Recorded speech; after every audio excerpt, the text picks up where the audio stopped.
I'm Flora Collingwood-Norris, and this is my tips for visible mending part 2, which has only taken me about 5 years to get round to.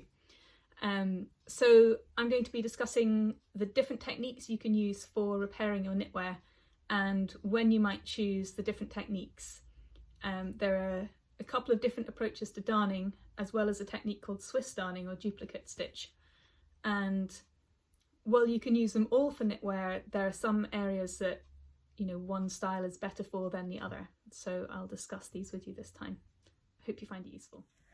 When you're deciding what technique to use for repairing your knitwear, there are a few different ones to choose from, and some of them have more appropriate uses than others. So here you can see some examples of darning. Now, darning is a woven technique and it doesn't have any stretch, so that's important to remember for knitwear. I teach a few different sort of styles of it. Largely this square stylized darn, which is worked from the front. And this sort of technique can be applied to shapes like circles and hearts, for example. These are great on areas like moth holes, on the body of your jumper, in areas basically that aren't under any particular strain. Because while they do repair the hole and they'll stop anything from unravelling, they don't really have any stretch or give to them, so they're not so good for areas like elbows, for example. This darn here is what I refer to as a darn from the back.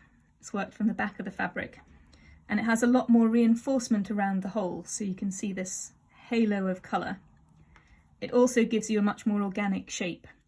So if you prefer a slightly more organic look, then this one's great for that. It's much better for elbows because it spreads the area of strain out around the shape, whereas with the square darn, all the strain happens along that straight line at the edge. So you're much more likely to get a new hole there. Whereas the darn from the back, or this organic style of mend, is much more suited for things like elbows. So I thought I'd show you a couple of examples of those. This is a cardigan of mine. That was actually, I managed to rip this on my knitting machine, so that wasn't great. But you can see I've darned it with the darn from the front style, as I have with these little mends on the front. And you can see I've got some tiny little squares. I think they were just covering up stains actually, as well as some damage at the front. And I made these little darned cover buttons to go with it. And there are instructions for these in my book, Visible Creative Mending for Knitwear, as well as for the little patterns that you can add to your darning if you want to. So these are some examples of the darn from the front method. And I have a pair of socks that show the darning from the back method. So you can see the heels of these socks have quite a lot of reinforcement around the main darned area here. And they have, you can see the sort of the line of the reinforcement on the balls of the feet. And for things like socks or elbows, these are areas that you know you're going to wear through, especially if you've already have holes there. And you're going to continue resting your elbows on the table or walking on your feet as you would normally do. So they're going to continue to wear. So while the darn isn't going to wear through straight away, the fabric around it will. So you can see this blue here is actually round 2 of these repairs, the red and the pink, and yellow is the first round. And for some reason this sock hasn't worn through further to need more repairs, but this one had. So that's why adding more reinforcement around that is a really good idea, because that just prevents you having to repair them again for a while at least. So those are the 2 darning methods. There's also a technique called Swiss darning or duplicate stitch. And Swiss darning mimics the knitted stitch, so it looks like it's part of the knitted fabric. So it's going to be the best technique if you want something to look invisible. And you can see this is an elbow repair, so I haven't got quite the exact same shades of navy, but it is almost invisible. And I didn't need it to be invisible. I already had original darns on this sweater. And these are a version of the darn from the back. This was puppy damage. So when my elbow was wearing thin, I wanted to create a design that echoed my original repairs.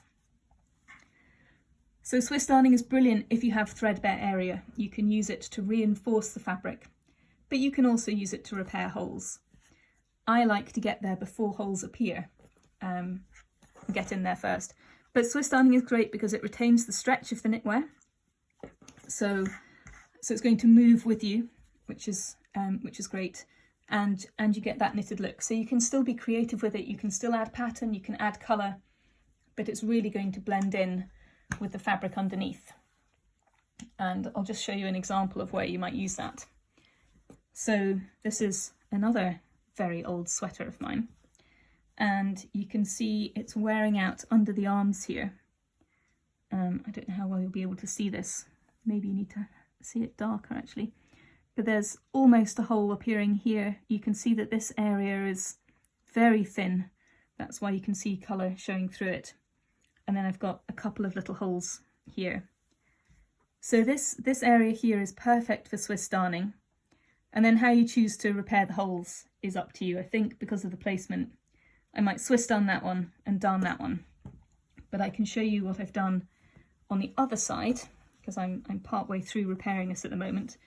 This had very similar damage, but with a hole either side of the seam here.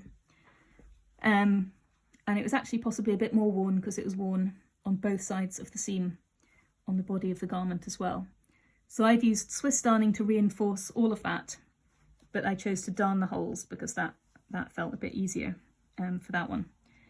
But really, when it comes to darning or Swiss darning, choosing a technique, it's good to think of the functionality of it, but you can also pick the method that appeals to you most. So for this little blue cardigan, for example, I really liked the idea of adding pattern into my darning. I really wanted to kind of keep the lines neat. But then I've really enjoyed on my socks having things a bit more organic. I really like that you can really see the pattern of wear starting to appear. I find that really interesting. So there are lots of different approaches that you can take when it comes to choosing the right technique for your project. Ultimately, pick one that you enjoy doing. You know, don't drive yourself mad with tiny stitches if it's Swiss darning on a fine knit, for example, if you hate it. There's no joy in that. So maybe pick a darning method instead if that works better for you. Pick and choose the right technique for you as well as the one for your garment, and have fun with it.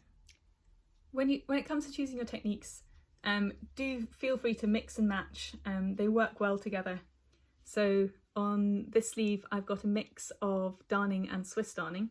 I'd darned the original holes and I've Swiss darned around it once the fabric around it was wearing through. Same with this one, and I already talked about this elbow a little bit and how I'm echoing the original darned pattern, as it were, with my new repairs. So you can absolutely mix and match them together. You could darn a hole and Swiss darn around it.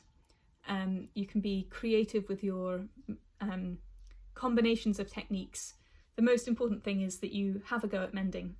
And if you need help, then my book, Visible Creative Mending for Knitwear, has lots of step-by-step instructions for all the darning techniques I've shown you and for Swiss darning.